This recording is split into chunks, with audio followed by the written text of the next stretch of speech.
கேள்வி உந்தன் கண் பார்க்கும் பொழுதே தலைப்புச் செய்தி தந்தாயே. தலைப்புச் செய்தி புரியாமல் தவித்தேன், தலைப்பை கையில் தந்தாயே.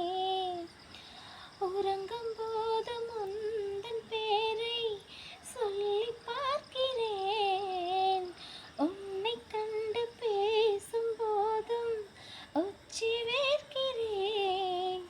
இந்த சுந்தர வார்த்தைகள் தந்தது யாரடி, உன்னை கேட்கிறேன்.